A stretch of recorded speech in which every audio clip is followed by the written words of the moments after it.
A senior official says he has confidence in the development of Xinjiang Uyghur Autonomous Region. Vice Chairman of National People's Congress Standing Committee Ismail Tilawadi was speaking with reporters from Al Jazeera and other overseas media on Wednesday. He answered questions about the July 5th riot and the development of Xinjiang. Ismail Tilawadi said the facts prove that the July 5th riot was incited from overseas. He said a mass fight at a toy factory in Guangdong on June 26 was an ordinary public order case, which has been properly resolved. The World Uyghur Congress seized on the incident to smear the government's ethnic and religious policies. After the Urumqi riot, the outside forces continued to fan discord through the internet, telephone, and television. He said Rabia Kadir frequently give interviews to overseas media, instigating separatism abroad and causing trouble at Chinese embassies in various countries. The incident was not an ethnic or a religious issue. It was an act of terrorism against our nation and against mankind. Terrorism is the enemy of the people of the world.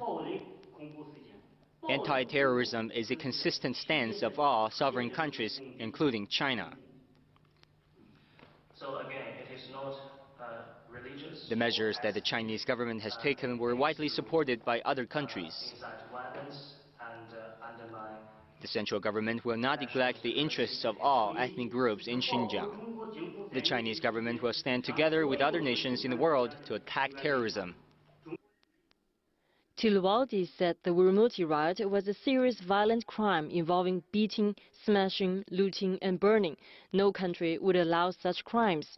It has caused 184 people dead and great economic losses. The central government will punish the criminals according to law. The July 5th incident is different from the common internal disputes. To safeguard social order, defend all ethnic groups' normal life, we arrested some people. Some of them are youngsters cheated by separatists. If they recognize their mistakes, the government will deal with their cases at discretion. The government will punish those who played a major role in the riot. But for other people involved in the riot, the government will deal with them through education. He said disputes or even conflicts between common people are an internal affair, and the government would deal with these disputes in a peaceful and friendly way. He said the Chinese government has many channels to deal with the disputes. For example, the National People's Congress. Ordinary people could express their wish and requirements through the NPC. Tilawadi said Xinjiang is a place with a variety of ethnic groups who live together in friendship and with equal rights. All people have contributed to the development of Xinjiang during the past 6 decades. I've never heard from the central government of ethnic containment. There used to be 13 ethnic groups in Xinjiang. Now there are 47 ethnic groups permanently living there. With development of our country, the society, and increasing exchanges among different ethnic groups, more and more enterprises have gone to Xinjiang. It is Xinjiang's potential that made it possible for the development of all ethnic groups there. And Xinjiang has a good cooperative relationship with all groups. Even big international companies have gone to Xinjiang, including those from Pakistan and Afghanistan. Our country has implemented a family planning policy, but compared to Han, ethnic minorities enjoy relatively lax policies. And for ethnic groups with a small population, we have not implemented this policy. Tilawadi said after the July 5th riots, separatists and extremists and terrorists led by Rabia Kadir have continued to fan the flames, spreading rumors and lies to the global media. Most countries have expressed understanding of China's stance. Only a small number of parliamentary representatives support them. China has established diplomatic relations with most of the countries in the world, including Muslim countries. And it has maintained good bilateral and multilateral relations. Peaceful foreign policies are the core of China's diplomacy. China is against countries intervening in other countries' internal affairs. And China never interferes with other countries' internal matters. Tiliwaldi says it's very common for people of Xinjiang's ethnic groups to work in their provinces. People from Xinjiang work in other provinces just like migrant workers from other provinces.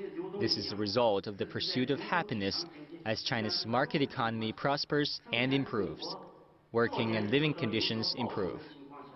So Xinjiang people have seen their living conditions improve and they can learn advanced technology and science.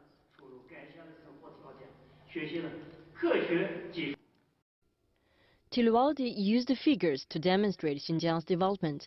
He said its GDP was less than 4 trillion yuan in 1978, but in 2008, it reached over 420 trillion yuan.